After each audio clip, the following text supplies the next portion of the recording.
আজকের এই ভিডিওতে দশম শ্রেণীর ভূগোলের আগস্ট মাসের মডেল অ্যাক্টিভিটি টাস্ক একে পার্ট 5ও বলতে পারো, এর সমাধান আলোচনা করব। এর উত্তরগুলো খাতায় সুন্দর করে রাখতে হবে। বিদ্যালয় থেকে যেদিন বলবে সেদিন জমা দিয়ে আসতে হবে। চ্যানেলে নতুন হয়ে থাকলে অবশ্যই চ্যানেলটিকে সাবস্ক্রাইব করে দিও। দেখো এখানে 1 নম্বর কি বলেছে, বিকল্পগুলি থেকে ঠিক উত্তরটি নির্বাচন করে লেখো।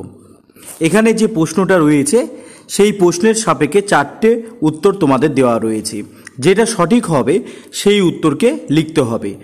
পুরো লাইনটা লিখে তারপরে সঠিক উত্তরটাকে কিন্তু লিখতে হবে।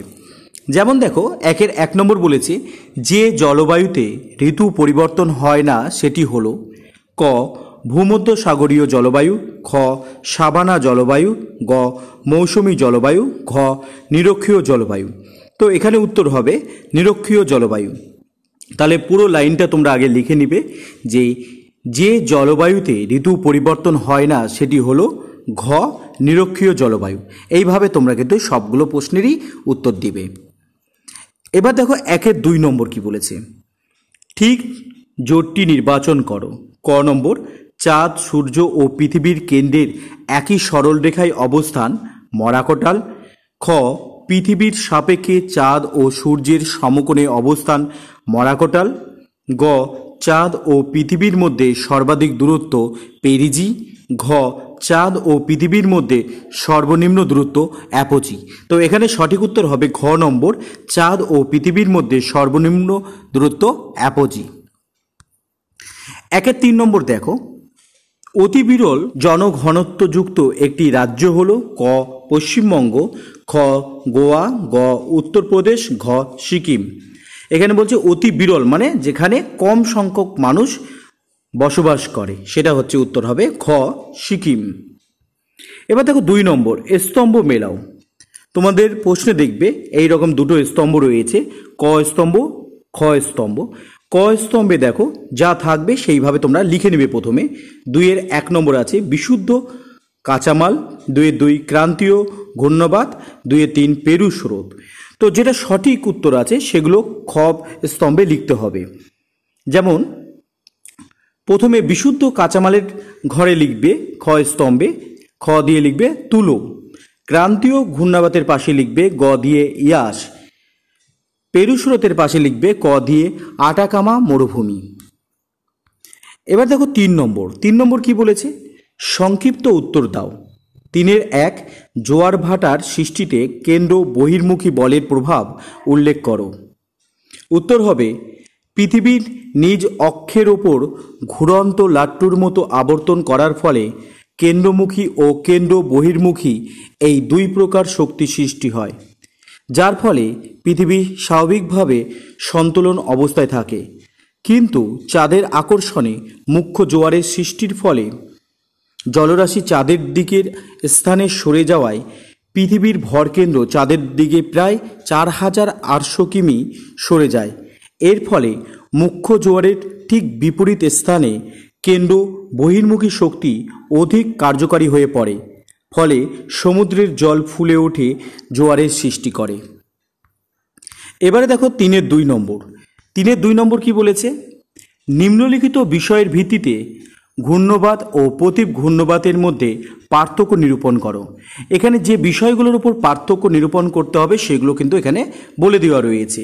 ক নম্বর বলেছে বায়ুর চাপ, খ স্থায়িত্ব, গ আবহাওয়ার প্রকৃতি। তোমরা প্রথমে ছক করে নিবে, এখানে যেভাবে ছকটা করা আছে সেইভাবে তোমরা ছকটা করে নিবে।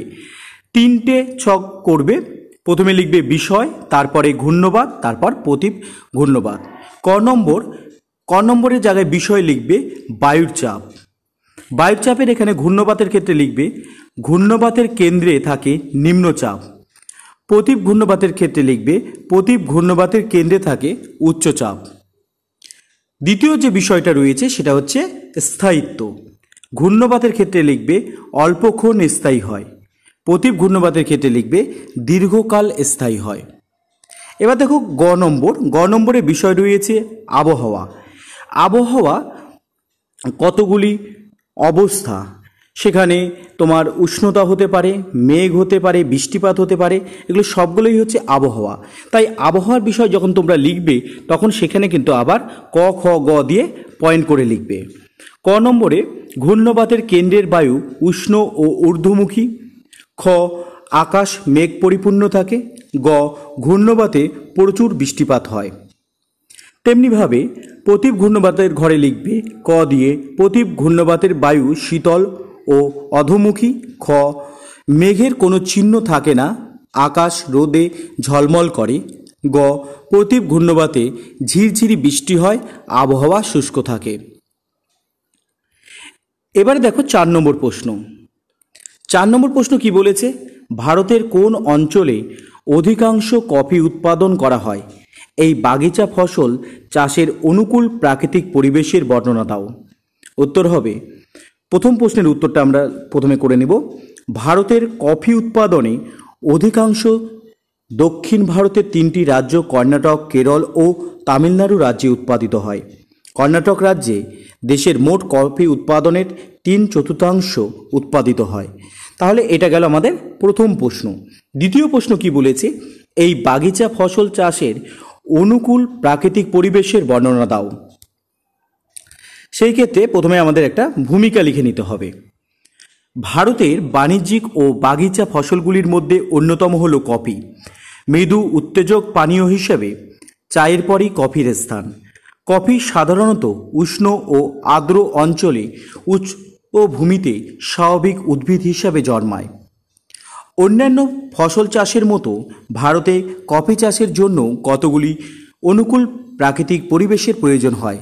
নিম্নে ভারতের কফি চাষের অনুকূল প্রাকৃতিক পরিবেশে আলোচনা করা হলো।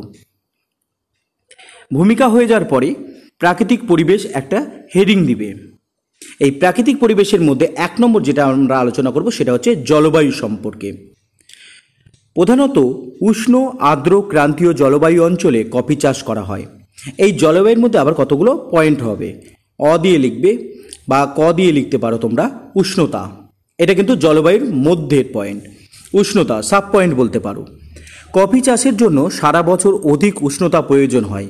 সাধারণত 20 ডিগ্রি সেন্টিগ্রেড থেকে 30 ডিগ্রি সেন্টিগ্রেড উষ্ণতায় কফি চাষ ভালো হয়। এর মধ্যে উঁচু জমিতে 20 ডিগ্রি সেন্টিগ্রেড থেকে 25 ডিগ্রি সেন্টিগ্রেড এবং নিচু জমিতে 20 ডিগ্রি সেন্টিগ্রেড থেকে 32 ডিগ্রি সেন্টিগ্রেড উষ্ণতায় কফি চাষের পক্ষে বিশেষ উপযোগী। আ নম্বর দিয়ে লিখবে বৃষ্টিপাত। কফি চাষের জন্য প্রচুর পরিমাণে বৃষ্টিপাতের প্রয়োজন হয়। সাধারণত 150 থেকে 250 সেমি বৃষ্টিপাতযুক্ত অঞ্চলে কফি চাষ ভালো হয়, কিন্তু ঝড়ঝঞ্ঝা ও তুষারপাত কফি চাষের পক্ষে ক্ষতিকারক। হ্রস্ব দিয়ে লিখবে কুয়াশা ও আর্দ্রতা কফি গাছের বৃদ্ধিতে সহায়তা করে। এবারে 2 নম্বর পয়েন্ট। এতক্ষণ আমরা যে অ আ হ্রস্বই যেটা পড়লাম সেগুলো পয়েন্টগুলো ছিল হচ্ছে জলবায়ুর মধ্যে। এবার 2 নম্বর পয়েন্ট হচ্ছে মৃত্তিকা। লৌহ, পটাশ ও নাইট্রোজেন মিশ্রিত উর্বর লাল দোআঁশ মৃত্তিকা কফি চাষের পক্ষে বিশেষ উপযোগী। এছাড়া লাভা গঠিত উর্বর কৃষ্ণ মৃত্তিকাতেও কফি চাষ ভালো হয়। 3 নম্বর পয়েন্ট হবে জমির প্রকৃতি। উত্তম জলনিকাশি সুবিধাযুক্ত ঈষৎ ঢালু পাহাড়ি জমি কফি চাষের পক্ষে আদর্শ, কারণ গাছের গোড়ায় জল জমলে কফি গাছের ক্ষতি হয়। দক্ষিণ ভারতের পাহাড়িয়া ঢালে কফি চাষ ভালো হয়। 4 নম্বর পয়েন্ট ছায়া প্রদানকারী গাছ।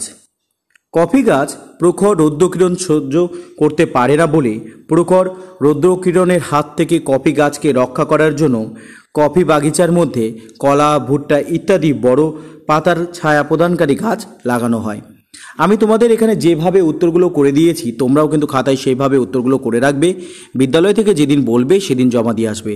চ্যানেলে নতুন হয়ে থাকলে অবশ্যই চ্যানেলকে সাবস্ক্রাইব করো। দেখতে থাকো। ধন্যবাদ।